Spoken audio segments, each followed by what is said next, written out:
The morning Orville Garrison rode onto Julia Alden's property with a surveyor's map rolled up under his arm, and a scowl carved so deep into his face it looked like it had been there since birth. Neither of them could have guessed that by sundown they would be sitting across from each other at her kitchen table, completely forgetting why he had come in the first place. It was the spring of 1878, out on the high plains of western Kansas, where the wind never truly stopped, and the sky stretched out so wide and so blue it made a person feel both infinite and terrifyingly small at the same time.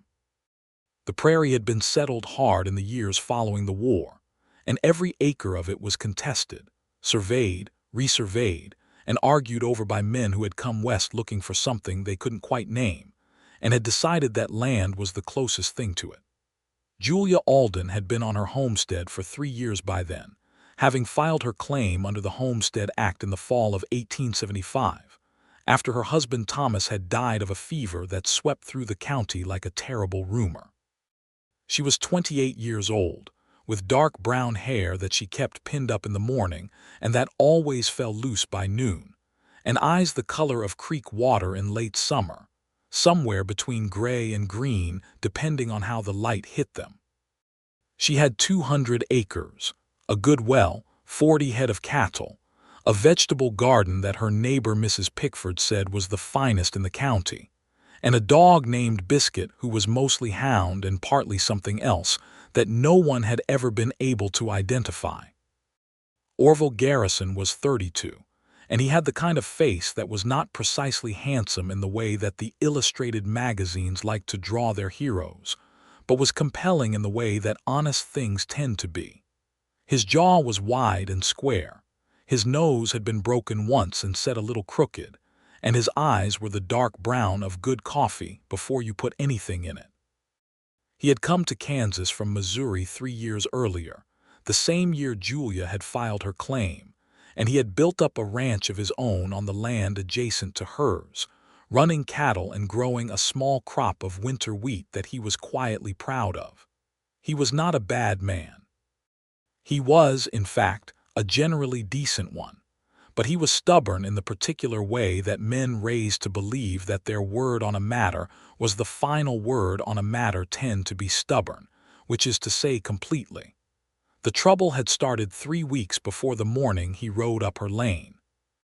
A man named Clyde Dutton, who worked for the county land office in Dodge City, had come out to measure some property lines after a series of homestead disputes had got bad enough that the county commissioner had decided something official needed to be done about it. Clyde Dutton was thorough, if not precisely warm, and when he finished his measuring, he informed Orville that the creek that both he and Julia had been using as a natural boundary marker was in fact running about 40 feet south of where the actual surveyed line fell, which meant that the strip of land between the creek and the real line, a strip that was narrow but long, running nearly a quarter mile, technically belonged to Orville's deed, not Julia's. Orville had not gone looking for this information. But once he had it, it settled into him the way an uncomfortable truth tends to, taking up residence and refusing to be dislodged. He had spent a week telling himself it didn't matter, and then he had spent another week realizing that it did matter because his west pasture fence needed to be moved, and the water access on that strip was better than anything else he had on that side of his property, and by the 3rd week, he had decided he needed to ride over and talk to Mrs. Alden about it. He did not expect it to go well. He had met Julia Alden twice before, once at the Reardon's barn dance the previous autumn, where they had exchanged polite words over a plate of food, and once at the general store in town, when they had both been reaching for the same bolt of fabric at the same moment, and had each insisted the other one take it, until old Harriet Simmons behind the counter had cut it in half and given them each a piece, which had seemed to satisfy neither of them. She had struck him both times as a woman who had opinions, and was not in the habit of keeping them to herself, which he respected in theory and found somewhat inconvenient in practice.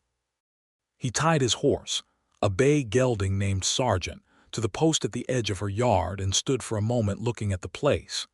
It was a good operation. He had to give her that. The house was a proper frame house, not a soddy, which meant she had put real money into it early. The barn was solid and the fencing was well maintained, the kind of fencing where you could see that someone walked it regularly and fixed what needed fixing before it needed fixing badly. The garden ran along the south side of the house in long, neat rows, and even this early in the season there were already green things pushing up through the dark soil. Biscuit came around the corner of the barn at a trot, looked at Orville with one ear up and one ear down, decided he was acceptable, and went back around the corner. He knocked on the door. There was a long pause, during which he heard movement inside, and then the door opened and Julia Alden stood in the doorway with flour on her hands and what appeared to be a smear of something on her cheek, and she looked at him the way a woman looks at a man who has arrived at an inconvenient time and does not plan to pretend otherwise. "Mr. Garrison," she said. "Mrs. Alden," he said. He held up the rolled map. "I need to talk to you about a boundary matter. I've got the survey here." She looked at the map. Then she looked at him. Then she looked back over her shoulder at whatever was happening in her kitchen, and he saw the small calculation moving behind her eyes. "The bread has to come out of the oven in 20 minutes, she said. "You can state your business out here while I wait for it, or you can come in and state it while I finish what I'm doing, and I will tell you right now that my answer is going to be the same either way, so it might as well be someplace comfortable." He hadn't expected that. He had expected to stand on the porch and have an argument. He said, "Inside is fine," and she stepped back to let him in. The kitchen was warm and smelled extraordinary. She had a good cast iron stove, well seasoned by the look of it, and on the table there were already a cut pie, a bowl of cream, and the makings of what appeared to be a proper Sunday dinner, which struck him as ambitious for a Thursday. He stood just inside the door, holding his hat and his map, feeling slightly off balance in a way he couldn't entirely account for. "Sit down," she said, going back to the counter where she had something she was pressing into a pan. "And tell me what Clyde Dutton told you, because I already know he went and talked to you too." Orville sat down. "You talked to Dutton? He came out here first, actually." "Apparently my land is easier to reach from the county road." She dusted flour from her hands without looking at him. "He told me the same thing he told you, I expect, that there's a strip of ground between the creek and the survey line that falls on your deed." "That's right," Orville said, slightly thrown by not having to explain it. He unrolled the map on the edge of the table anyway, because he had brought it and it had seemed important. "About 40 feet wide, running north-south along the quarter-mile between our properties." "I can read a survey," she said. She glanced at the map briefly, then went back to what she was doing. "I've been on that land 3 years, Mr. Garrison. I've put fence posts in it, I've run water lines through it, I've grazed my cattle on it." "I understand that," he said. "But the survey," she said, "was done by a man who had probably been awake for 3 days and was using equipment that may or may not have been accurate to begin with." She turned around then and looked at him directly. "I'm not saying you're wrong. I'm saying that 40 feet in either direction out here on this prairie is within the margin of error of half the surveys done in this county, and you know that as well as I do." He did know that, actually. It was one of the things that had been nagging at him. He opened his mouth and then closed it again, because the smell from the oven had just shifted in a way that made it very difficult to think about property lines. "What is that?" he asked. "Apple cake," she said. "I traded 6 eggs to Mrs. Reardon for the dried apples last week. It will come out in about 10 minutes. She went to the stove and checked something in a pot on the top ring, stirring it with a long wooden spoon. I made a pot roast this morning as well." "You look like you haven't eaten since yesterday." He had, in fact, eaten that morning, but it had been bread and a hard-boiled egg while standing at his counter, which now seemed inadequate in a way it hadn't before. "I didn't come here to eat," he said. "I know what you came here for," she said calmly, "and we can continue talking about it, but there's no reason to be hungry while we argue." There was a logic to this that he found difficult to argue against. She set a cup of coffee in front of him without asking, and it was strong and hot, and he drank half of it before he had consciously decided to. She moved around the kitchen with the practiced economy of someone who had been feeding themselves and their livestock alone for long enough that it had become its own kind of grace, unhurried but never slow, every motion connecting naturally to the next. He watched her without quite meaning to. "The water access," he said, remembering himself. "That strip has the best drainage on that side of both our properties. If the line is where Dutton says it is, then we both have less water than we thought," she said. "Yes, I've considered that." She took the pot off the stove and set it on a folded cloth on the counter. "Here's what I've been thinking, Mr. Garrison." "Orville," he said without meaning to. She looked at him briefly. "Orville," she said, as though testing the weight of it. "Here's what I've been thinking. Dutton is almost certainly going to file his measurements with the county office, and once that happens it becomes official, and then we are both stuck dealing with it as a legal matter, which means lawyers from Dodge City and paperwork and possibly a judge, and all of that costs money and time that neither of us has to spare." "I agree," he said. "So it seems to me," she said, "that before it becomes official, you and I ought to figure out what we actually want to do about it and come to some kind of understanding between ourselves. A reasonable one, written down if necessary." She paused. "The strip isn't worth anything to either of us as a point of contention. It's only worth something as usable ground." He sat with that for a moment. The fire in the stove ticked quietly. Outside, the wind moved through the eaves with that low, constant voice it always had out here, not quite a sound and not quite a feeling. "What kind of understanding?" he asked. She opened the oven and took out the cake. The smell that came out of it moved through the kitchen like something physical, warm and sweet, and complicated in all the ways a good thing is complicated. Apples and cinnamon, and something else he couldn't name. She set it on the top of the stove to cool and turned to him. "Shared water access on the strip," she said. "I keep my fence posts where they are because I need that fence line to hold my west pasture together. You have right of way for your cattle to use the creek crossing that's on that 40-foot strip, because I know that's what you're actually after. And we both agree in writing that neither of us contests the other's use of it. So when Dutton files his survey, it's already settled between us, and there's nothing for a judge to do." He looked at her. "You've been thinking about this for a while," he said. "Since the day Dutton left my yard," she said. She said it without any self-congratulation, just as a fact.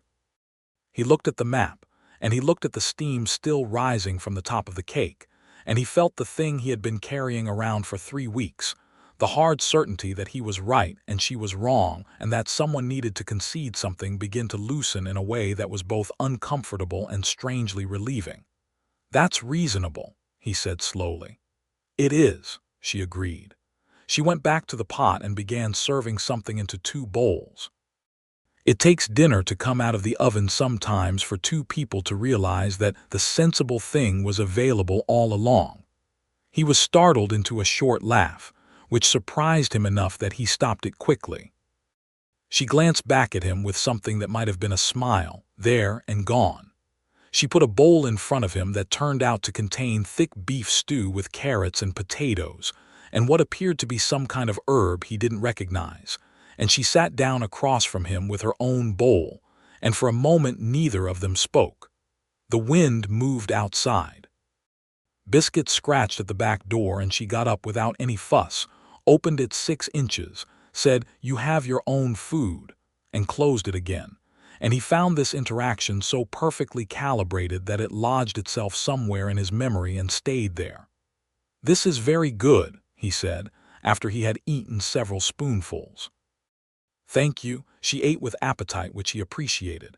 He had been to enough dinners with women who moved food around a plate as though eating were something to be done apologetically.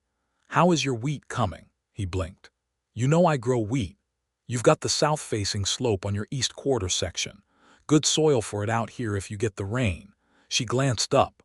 "I thought about planting some myself, but I haven't got enough hands to manage both the wheat and the cattle properly on my own." "You're farming this entire operation alone?" he asked. He knew she was a widow. He had known that since he arrived in the county, but it had not fully assembled itself in his mind until this moment as a daily operational reality. "My farmhand Jim Priestley comes 3 days a week," she said. "And Mrs. Reardon's boy helps me with the heavy lifting when something needs doing that I can't manage by myself. But mostly, yes." She said it without complaint, as a person states an established condition of their life.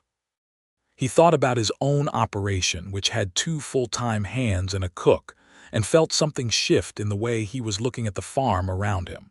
The well-maintained fences, the neat rows of the garden, the way the barn was organized when he had glanced through the door on his way to the house.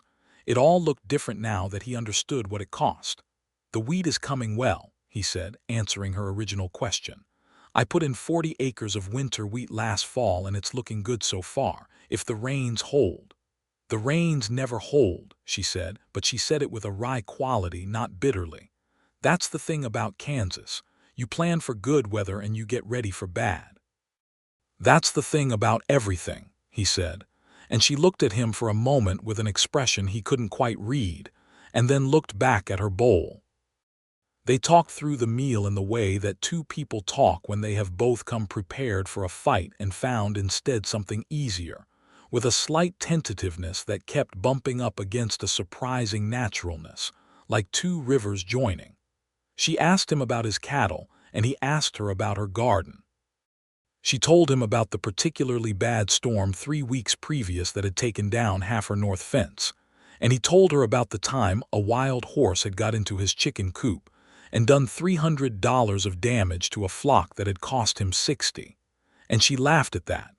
A real laugh, not the politely muffled kind, and the sound of it went through him like the first warm day after a long winter.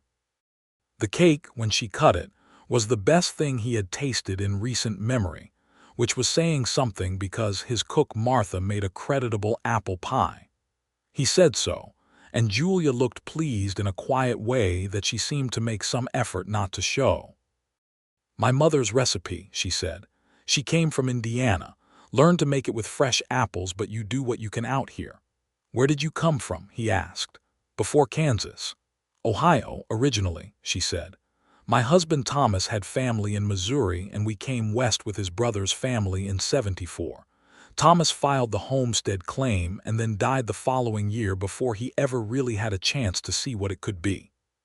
She said it plainly, not with self-pity, but with the particular careful evenness of someone who has told a hard story enough times that they have found the phrasing that makes it possible to say, "I decided to stay.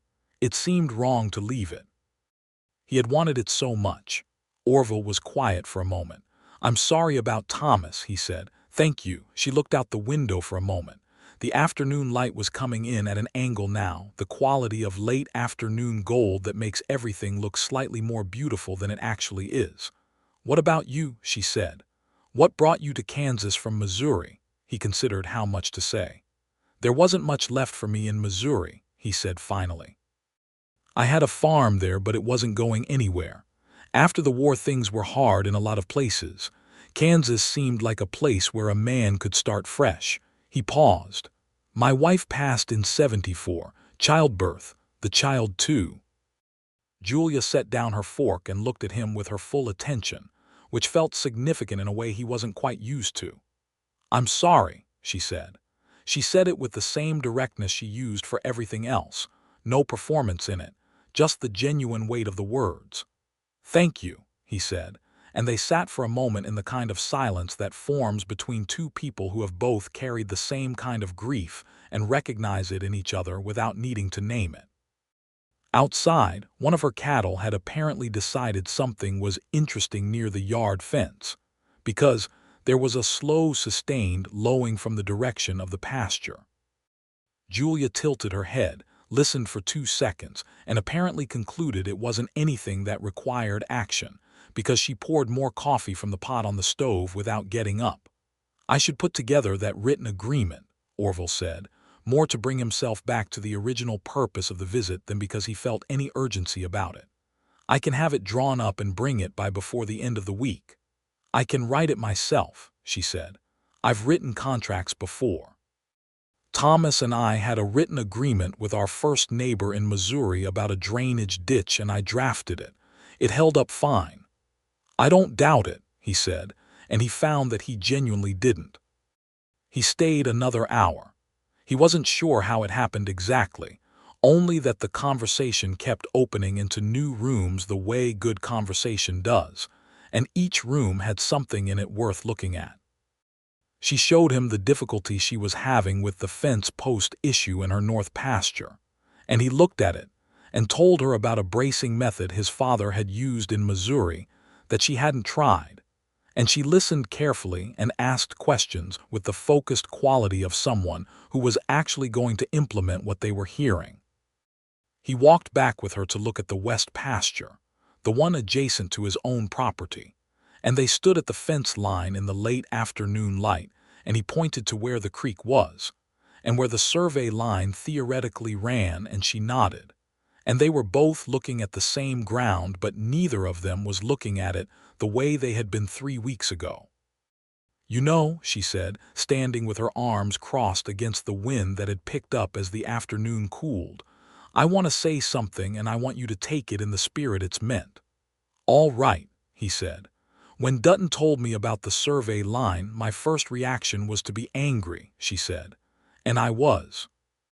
I've put 3 years of work into this land, and the idea of any part of it being taken away felt like a personal injustice, which I know is not entirely rational because you didn't draw the survey line." "I understand that," he said. "But I think what I actually felt was afraid," she said. "Because out here alone, every acre matters, not just economically. It matters because it represents something that I earned." She paused. "I just wanted you to know that I understand it matters to you too. Whatever your reasons are for wanting the water access, they're real reasons. I'm not dismissing them." He looked at her for a long moment. The wind lifted a strand of her hair that had come loose from its pin, and she pushed it back without noticing. The late light was orange gold now, and it caught the edge of her face in a way that made him very consciously aware of where he was standing. "I appreciate that," he said quietly. "And for what it's worth, when Dutton told me about the line, I spent a week trying to convince myself I didn't care about it. I do care about the water access. But I don't want to be the kind of man who rides onto a neighbor's property and takes something from her. That's not who I am." She looked at him steadily. "I know," she said. "That's why I let you in the door." He rode home that evening with the map still rolled up under his arm, and he sat for a long time in his kitchen after supper, turning a cup of coffee in his hands, and listening to the quiet of his house, and thinking about the quality of the light on her face when she was standing at the fence line. He was back 3 days later with the agreement she had said she would write, which she had written in clear, exact language and signed at the bottom in a hand that was neat and confident. He read it twice, found it fair, and signed it himself. She made coffee and they sat at her table again, and this time the conversation didn't start stiffly at all. It just picked up where it had left off, the way it does when two people have found a frequency they can both hear clearly. He stayed for dinner again, which surprised him more than it perhaps should have. He told himself it was because she had invited him, which was true. He did not examine too carefully why the invitation had pleased him as much as it had. The following week he sent his hand over with 3 fence posts of the exact type he had described, with a note that said the bracing method worked better with a heavier post, and he had extra in his barn. She sent back a jar of blackberry preserves, with a note that said she had found a wild blackberry thicket the previous summer, and had put up 12 jars and didn't need all of them herself, and that the posts worked perfectly. The week after that, he found a reason to ride past her place while checking his fence line, which was true enough as far as it went. And she was in the garden, and she stood up and called hello from between the rows, and he reined in Sergeant, and they talked for 20 minutes about the weather and the price of cattle in Dodge City, and whether the creek was likely to run high or low this season. And when he finally said He should get on, she said. Stop in for coffee if you're passing this way again, with a matter-of-factness that was so effortlessly natural that he spent the rest of the afternoon surprised by how much he liked her. He told his hand, a young man from Arkansas named Colt Weatherby, that he was riding over to the Alden place on Tuesday to check on the fence line situation, because saying it out loud made it a purposeful task and not whatever else it was beginning to feel like. Colt, who was 20 years old and had a talent for minding his own business that Orville found admirable, said yes, sir, and went back to mucking out the stalls. On Tuesday, Julia was in the yard when he arrived, examining the wheel of her spring wagon, which she had clearly determined had a problem of some kind. She had her sleeves rolled to the elbows, and she was crouched down looking at the wheel hub with the focused dissatisfaction of a person who has found a problem and has not yet decided how to address it. The hub is cracked, Orville said, dismounting. I can see it from here. I know it's cracked, she said, standing up and brushing her hands on her apron. I'm trying to decide whether it's the kind of crack that'll hold a while longer or the kind that'll fail on me on the road to town. He came and looked at it with her.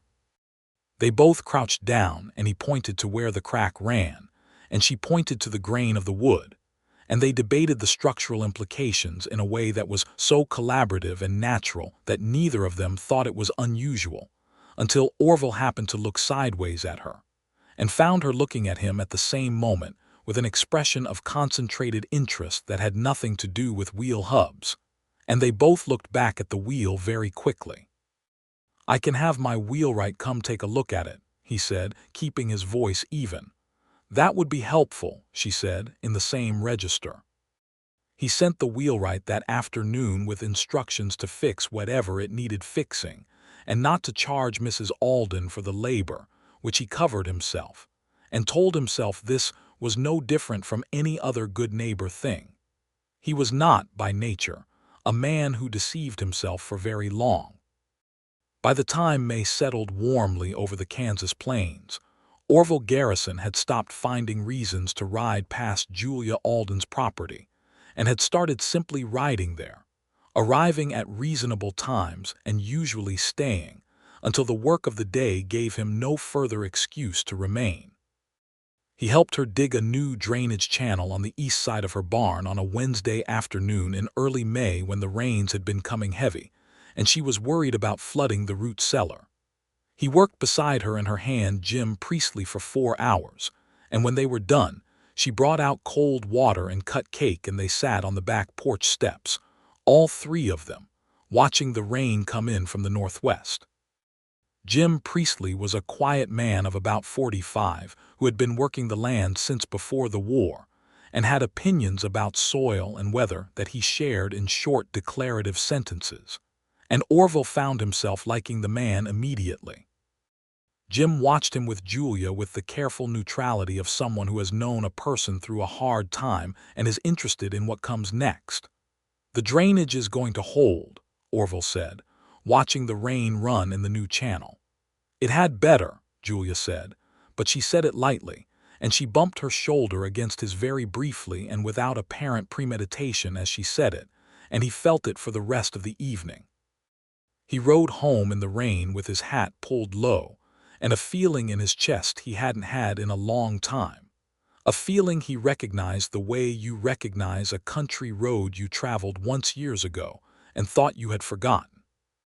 It was the feeling of paying attention to a particular person in a way that turns the whole day into something different, where everything she had said became worth turning over again, where the memory of her shoulder against his occupied a disproportionate amount of his mental capacity. He was 32 years old, and he was not, he told himself, too old to be foolish. But he was old enough to know the difference between foolishness and something real. The question was whether she felt it. He was not practiced at reading these things, or rather, he had been 4 years out of practice and was uncertain whether his instincts were reliable anymore. There was the shoulder touch, which might have been accidental or casual. There was the matter-of-fact warmth she extended to him whenever he arrived, but she was warm to Jim Priestley too, and to Mrs. Reardon's boy, and probably to everyone she considered decent. There was the way she asked him questions and actually listened to the answers, which was not nothing, but was also possibly just how she was with everyone. He was still turning this over on a Saturday in mid-May when he rode to town for supplies and encountered Julia at the general store, which was not unusual, except that she was also talking to a man he didn't know. A man of about 35 with very good clothes for a man in Dodge City on a Saturday, who was standing rather close to her and talking with a quantity of confidence that Orville found immediately and unreasonably irritating. He got his supplies and was tying them to Sergeant's saddle bags when Julia came out of the store. "Orville," she said, and her face did something when she saw him that he catalogued carefully. It brightened. He was fairly certain it brightened. "I didn't know you were coming to town today. Had to get a few things," he said. He managed not to look back at the store door. He was reasonably proud of this. "Did you need anything from the feed store? I'm going there next." "I already went," she said. "That was the man from the Continental Land Company," she added in a slightly different tone. "He's been going around to the homesteaders. They want to buy." Orville looked at her. "Are you considering it?" "No," she said, with a simplicity that he found immediately and unreasonably reassuring. "He offered me a price that was frankly insulting, and even if it hadn't been, I'm not selling." She paused. "I was very confident that I would reconsider once I thought about it more carefully." He said a woman on her own should think about security. The way she said the last part contained volumes. "I imagine you told him what you thought about that," Orville said. "I was very polite," she said. "I said thank you and I wished him a good day." Something about this, about the dignity of it, the way she had swallowed whatever she actually felt and simply declined without drama, made him want to say something. He wasn't sure what exactly. He settled for, "If he bothers you again, let me know." She looked at him. "I can handle Continental Land Company representatives, Orville." "I know you can," he said. "I meant let me know anyway."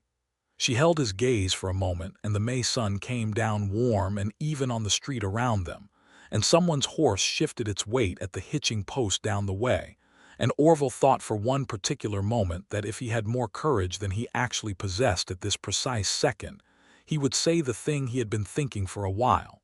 He didn't.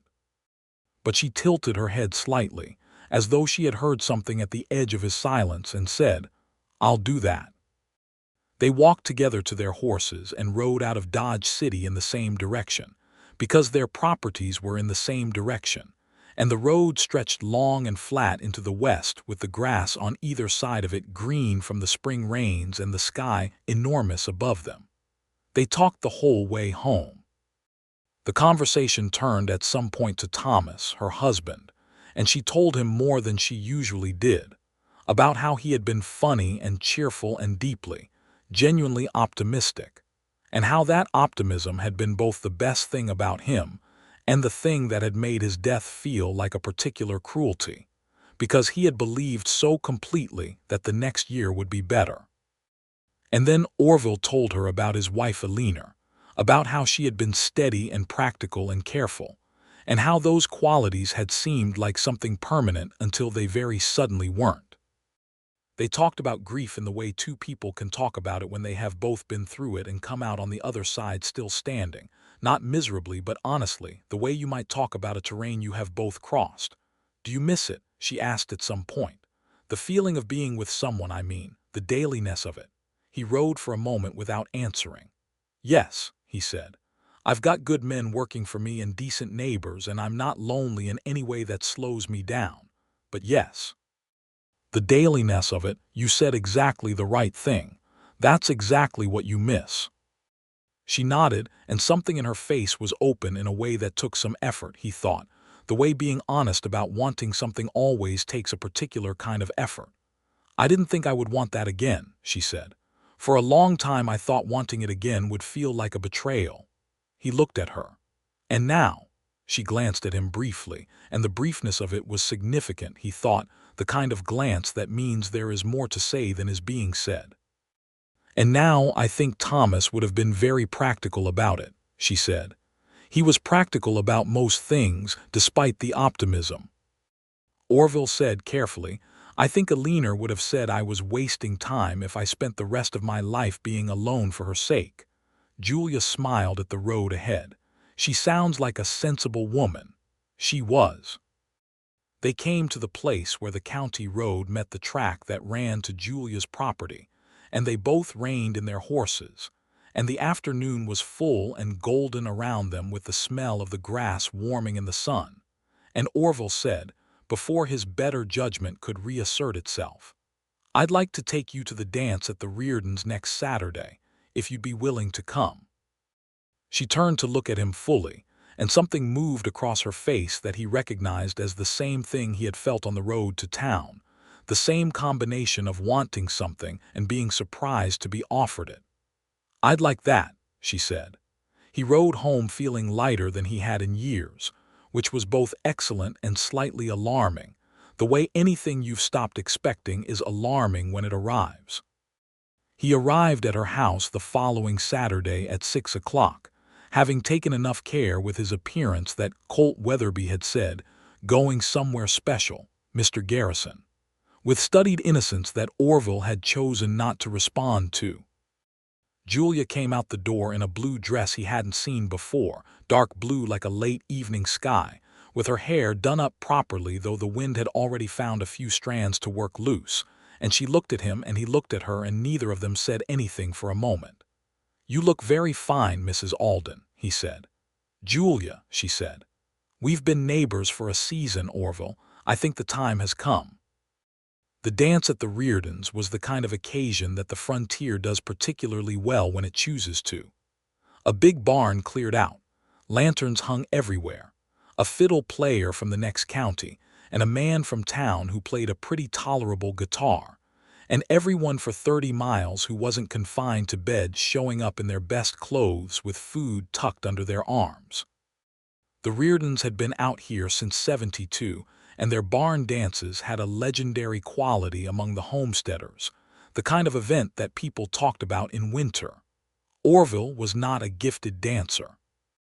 He had a basic competence for the squares and reels that the frontier demanded, but none of the natural ease that some men had.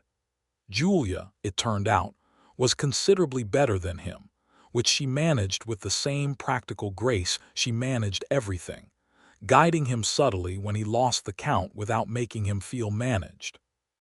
They danced 3 sets together and then sat out a set eating food off tin plates, and people talked to them in the easy way that people talk to two people who are clearly there together, which registered as its own pleasant kind of fact. Mrs. Pickford, who had lived in the county since before most people and knew everything worth knowing about everyone in it, came and sat beside Julia during a set and talked to her for 10 minutes while Orville got more cider. And when he came back with 2 cups, he caught the tail end of Mrs. Pickford saying, "He's a good man, Julia, a genuinely good one, and they don't grow thick on the ground," with the frank appraisal of someone who has watched enough couples make each other miserable to know the difference when she sees it. Julia saw him returning and said something to Mrs. Pickford that he didn't catch, but Mrs. Pickford looked up at him and nodded with an expression that managed to be both approving and slightly proprietary at once, the way older women look at younger people they have decided to have opinions about. They drove home in his wagon under a sky that was spectacular in the particular way that the Kansas sky is spectacular in late spring. All stars, the kind of stars you only see far from any town, a canopy so thick and bright it almost seemed to have weight. Julia sat beside him on the bench seat with the warmth of the day still in the air and the smell of the grass and the sound of the horses' hooves in the dark, and they talked quietly, and at some point without either of them arranging it, her hand was in his on the seat between them. He held it carefully. She did not pull away.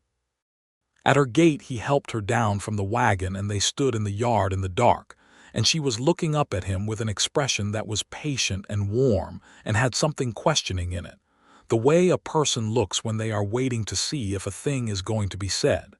He said, "Julia, I need to tell you something that I should probably have said some time ago." "All right," she said. "I came to your house a month ago to argue about a property line," he said, "and you fed me apple cake and talked to me like a sensible human being, and I don't think I thought about that property line for the last 2 hours of my visit." He paused. "I've been coming back ever since because I wanted to see you. That's the honest truth of it." She was quiet for a moment. The wind moved in the dark grass around them, and a coyote called somewhere far off on the plain. "I know," she said. "You know." "Orville," she said gently, "you sent your wheelwright to fix my wagon and told him not to charge me. You brought fence posts. You spent 4 hours digging a drainage channel in my east yard in the rain." She tilted her head slightly. "A man doesn't do those things because of a property line."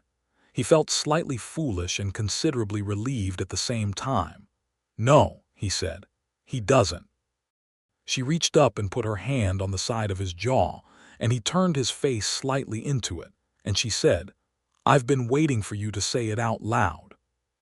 He kissed her then, very carefully, and she kissed him back with a directness that was entirely Julia, no tentativeness in it, just the honest statement of a feeling.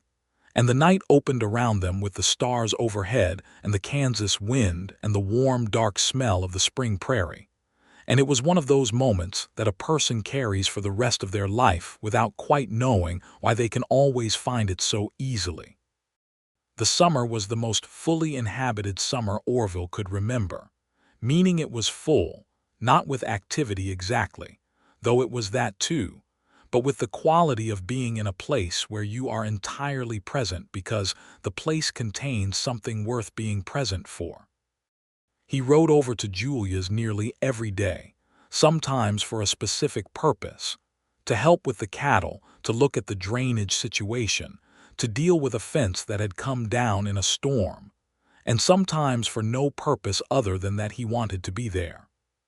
She came to his place twice and spent an afternoon going over his account books with him, because he mentioned that his numbers weren't adding up the way he expected, and she had a head for figures, and she found a bookkeeping error his cook Martha had been making for 8 months that had been quietly costing him about $12 a month. "How did you learn to do this?" he asked, watching her work through the columns with a pencil and a ruler. "My father was a merchant in Ohio," she said, not looking up. "He made me do the accounts every Friday from the time I was 12. I hated it when I was 12. I've been grateful for it ever since." Martha the cook came to look over her shoulder at one point, watched Julia correct the ledger for 5 minutes, and said to Orville, "She's better at this than you are," with a candor that Orville found simultaneously true and unnecessary. "I know that," he said. Martha went back to her kitchen looking satisfied. There were evenings that summer when he and Julia sat on her porch until the dark came fully down and the stars came out, talking or not talking with equal comfort, and he understood during those evenings that this was the particular intimacy he had missed most, the one that is not about grand gestures or strong feeling, but about the quiet agreement to occupy the same space and find it sufficient. She would sometimes bring out her mending and he would sometimes read, and Biscuit would settle between them on the boards of the porch and breathe audibly, and the prairie would make its evening sounds around them, and it was as simple and as complete as anything he had experienced in years.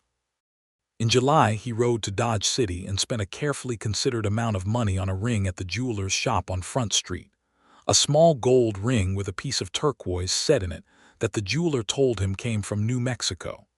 He was not sure about the turquoise. He thought about it for a day and a half and then thought about Julia and the way she had said, "I know," when he told her he had been coming to see her, with that patient, direct quality that was entirely her own, and he went back and bought it. He did not have a formal plan for when to give it to her.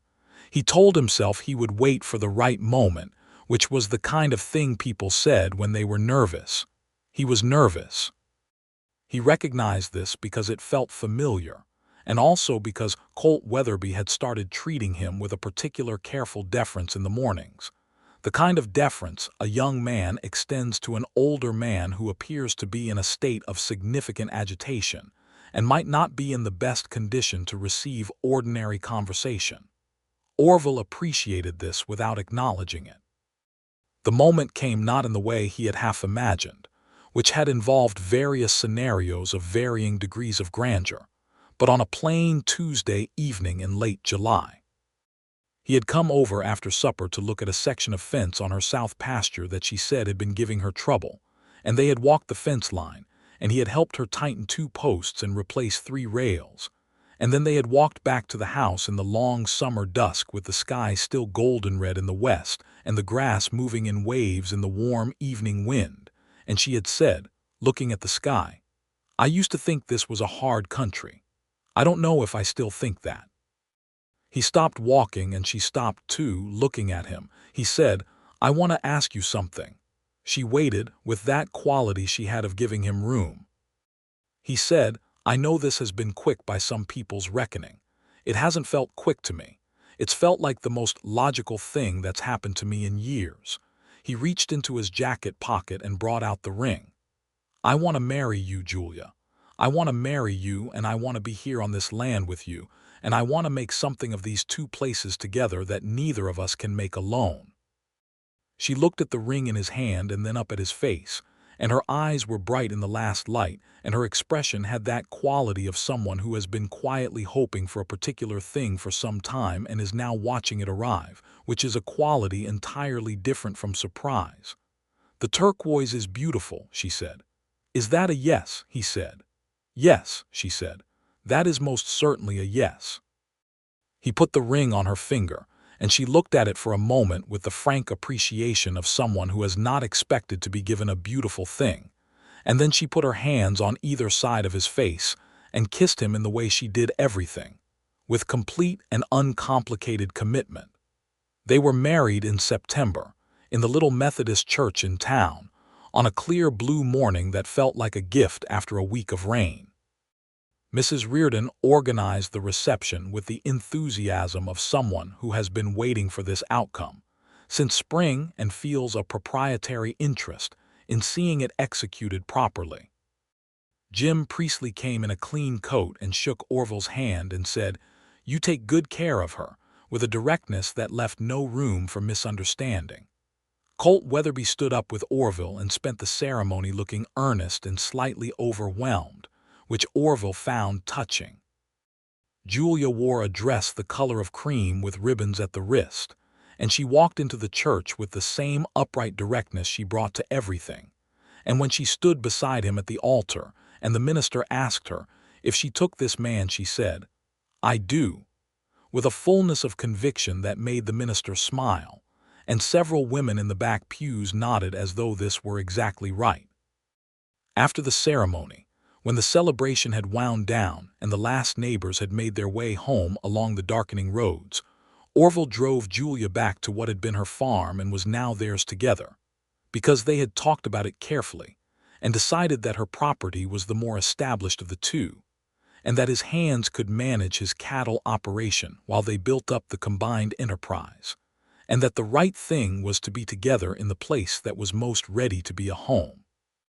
He had moved his things over the week before, and her house had accommodated them with the straightforwardness of a place that was ready to contain more life.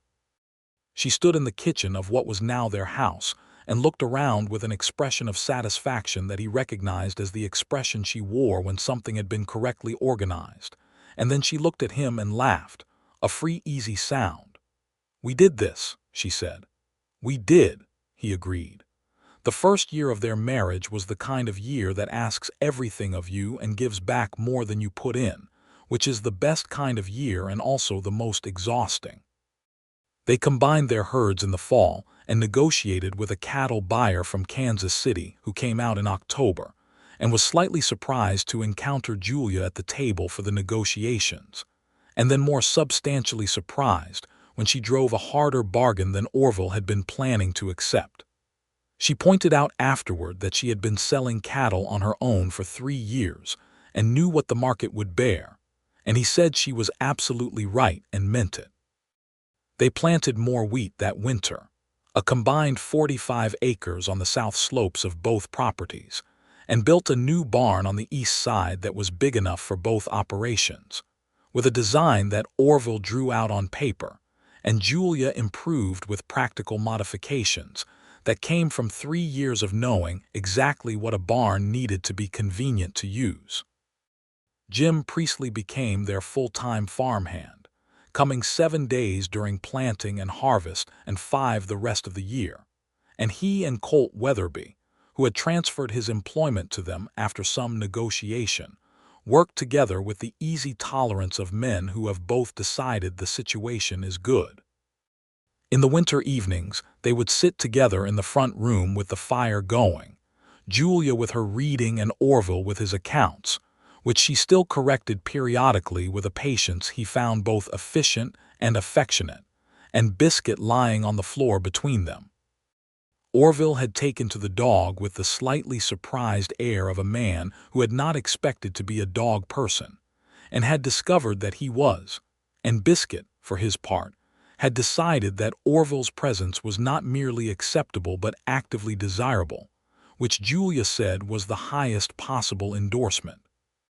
They had arguments sometimes, the real kind, about money and priorities and the right way to manage a particular situation, because they were both people with opinions and the habit of acting on them, and occasionally those opinions diverged. The arguments were always finished the same day. Julia had a principle about this that she stated once and that Orville adopted immediately. "We sleep in the same bed," she said during their first real dispute about the price of a new plow, "so we finish what we start before we get there." They finished it. The plow was a good investment and he knew she was right about the price, and he said so, and she said, "I know you know it," and they went to bed at peace. The spring of 1879 brought good rains and the wheat came in strong, better than anything Orville had grown since he arrived in Kansas.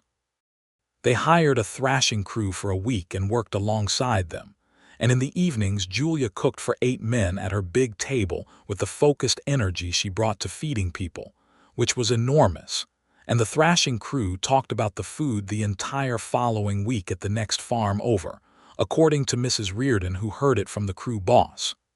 In July, Julia told him she was expecting. She told him in the morning before the day's work started, standing in the kitchen with her coffee, with the simple directness she brought to important facts. He stood very still for a moment.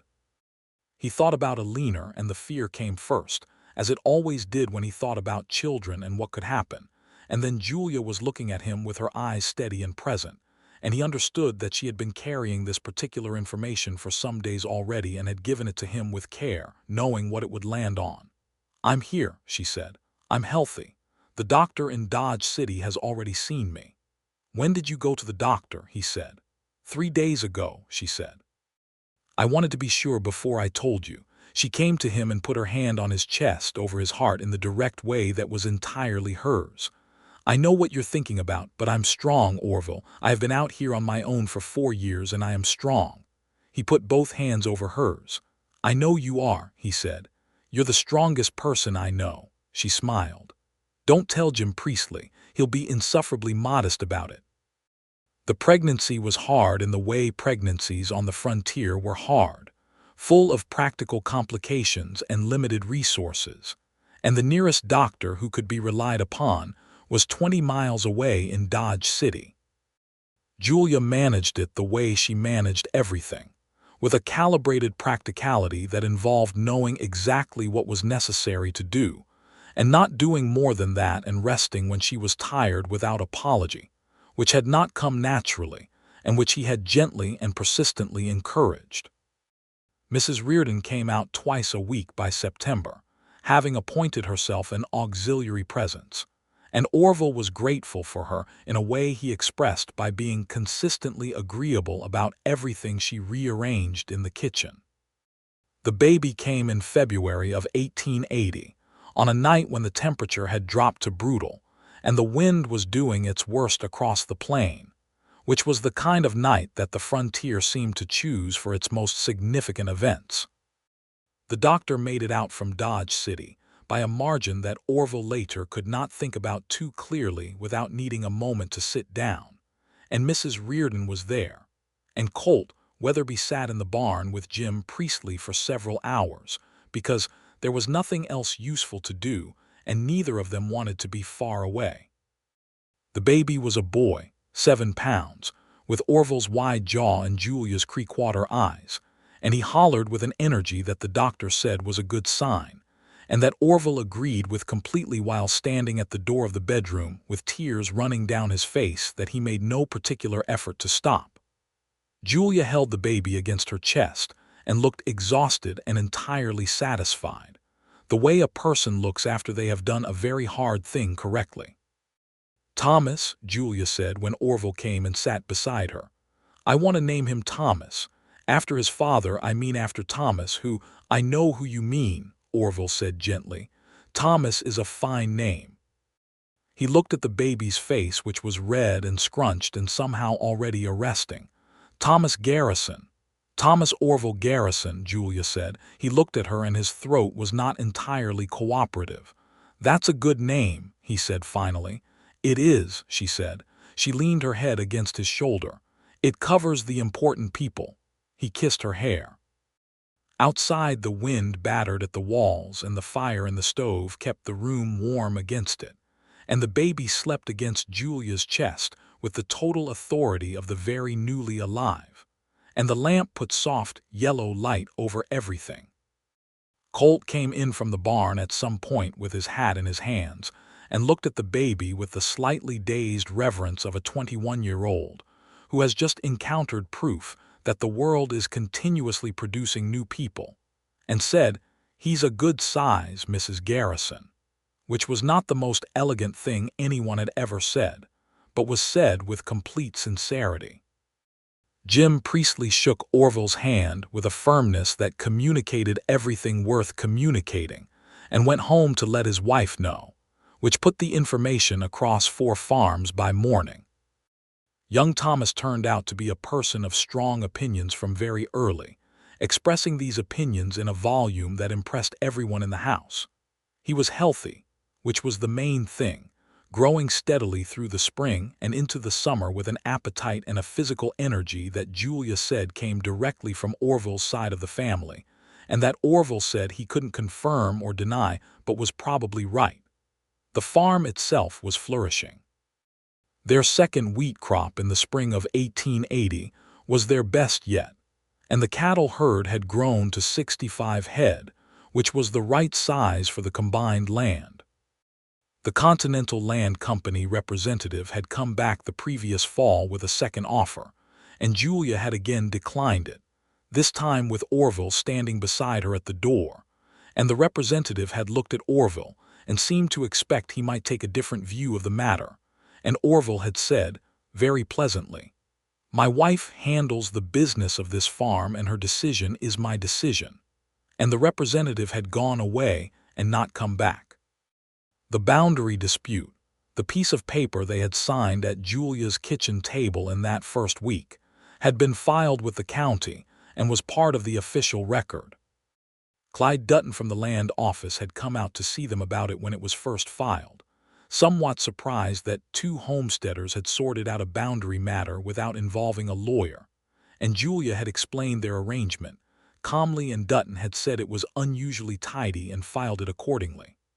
The water access on the creek crossing continued to work exactly as they had planned, which was to say perfectly well for both operations, because they now constituted a single operation. On a clear evening in the fall of 1880, Orville sat on their porch with Thomas sleeping on his chest, heavy and warm, the particular weight of a sleeping 9-month-old that is unlike any other weight in the world. Julia was in the garden, the autumn garden, pulling the last of the squash before the hard frost that was coming, and she had her sleeves rolled and her hair down from the day's work, and she looked up at some point and saw him watching her and smiled, the full, easy smile she had that was different from all her other expressions, unreserved in a way she wasn't always. He thought about the morning he had ridden up her lane with a rolled map and a scowl, ready for a fight, and found instead a woman who met him at the door with flour on her hands and the best possible instinct for the difference between a problem and an argument. He thought about the apple cake and the strong coffee and the way she had said, with that patient directness, "I know what you came here for." He thought about the fence line in the late afternoon light, and the stars above the road home from the dance, and the turquoise ring and Thomas Orville Garrison sleeping on his chest with the complete unreserved trust of someone who has never had a reason to think the world was anything other than good. "What are you smiling at?" Julia called from the garden. "Property lines," he said. She laughed and shook her head and went back to the squash. Biscuit, who was getting old now, gray around the muzzle, made his way up the porch steps and settled at Orville's feet with a grunt, and the prairie spread out from the house in every direction. Their prairie, carrying the smell of late autumn and dry grass and the first distant hint of the coming winter cold, and everything that had needed to be settled was settled, and everything that had been uncertain was certain. And Orville Garrison sat on his porch on a clear Kansas evening in the fall of 1880 and understood that he had arrived, though he had not known when he set out where it was he was going. The years that followed were full and good. Thomas grew from a demanding infant into a running, talking, endlessly curious toddler who followed Jim Priestley around the barn with the serious attention of someone conducting important research. And Jim bore this with a solemn patience that made Julia love him more than she already did. By 1882, the farm had grown again. Another 40 acres purchased from a homesteader who had decided Kansas wasn't for him after all.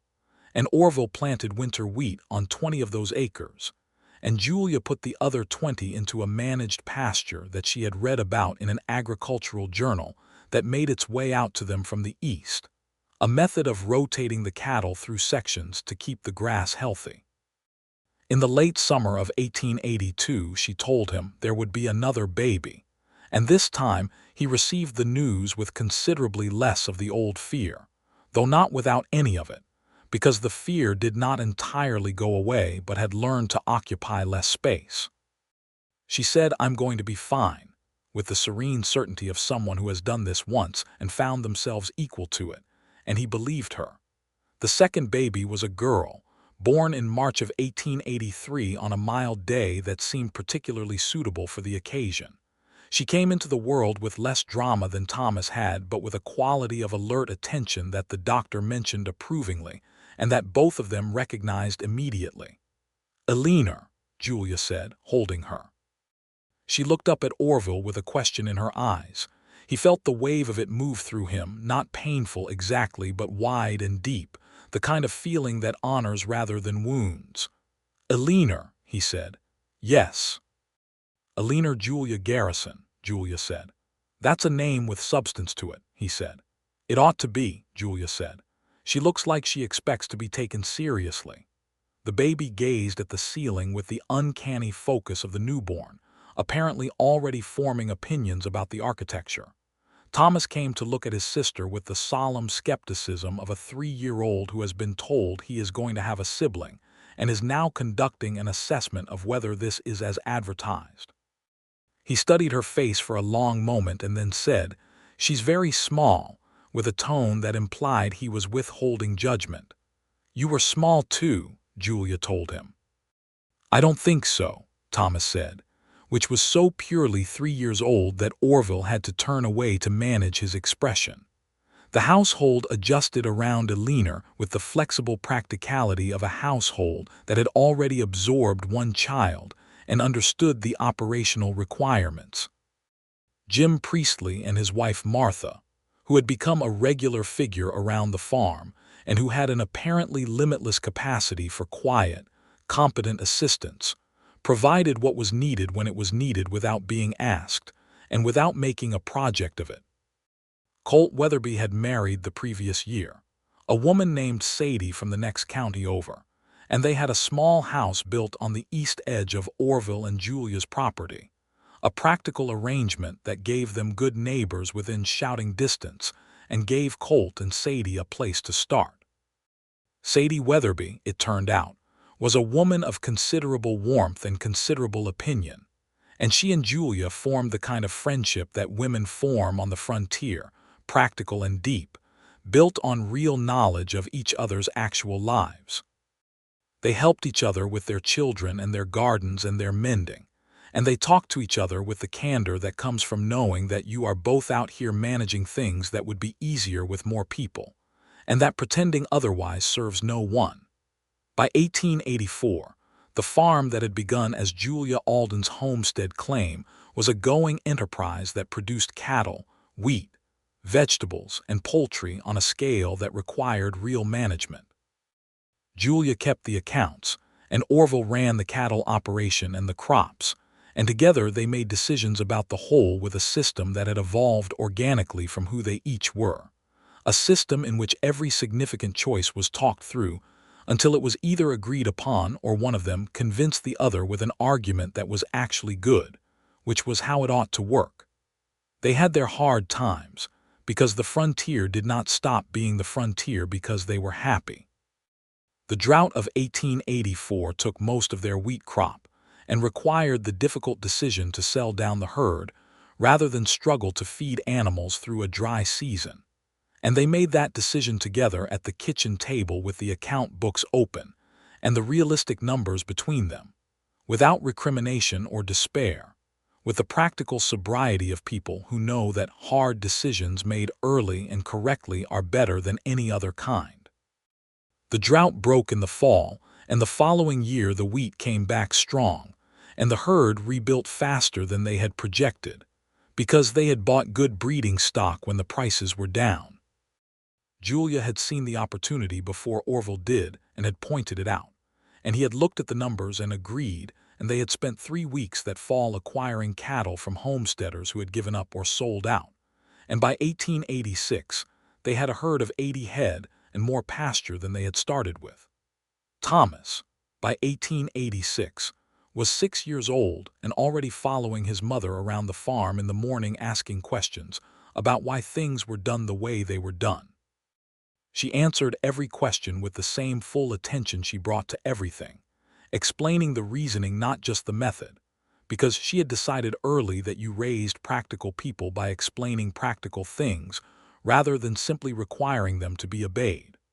Orville observed this system with admiration and participated in it with a thoroughness that Thomas exploited somewhat, having identified that his father was somewhat more susceptible to being led into long explanations than his mother was. Eleanor, 3 years old, was already demonstrating that she had inherited her mother's quality of direct attention and her father's stubbornness in approximately equal measure, which everyone who knew both parents found either inevitable or funny or both. On an October evening in 1886, Orville came in from the north pasture at the end of a long day and found Julia standing at the kitchen window, which she often did in the evenings, looking out at the last light on the land. He came and stood beside her, and she leaned against him without looking away from the window, and they stood together looking at what they had made. The farm ran west from the window in the fading light, the neat fields and the good fences and the barn that they had built together, and the cattle moving slowly in the distant pasture, and the well that had never gone dry, and the vegetable garden that Mrs. Pickford still said was the finest in the county, though Mrs. Pickford said this every year and showed no signs of stopping. Thomas was out there somewhere, probably with Jim Priestley in the barn, and Eleanor was asleep upstairs, and Biscuit had been gone since the spring, old and peaceful, and they had buried him under the elm tree at the edge of the yard where he had liked to lie in the afternoons. There was a new dog now, a young black and white dog that Thomas had named Captain for reasons no one had been able to determine, and Captain was on the porch making his evening round of the yard's perimeter with the conscientious air of someone who takes their responsibilities seriously. "Do you remember," Julia said, still looking out the window, "when you came here with that rolled-up map?" "I do," he said. "You had the most magnificently unhappy expression," she said.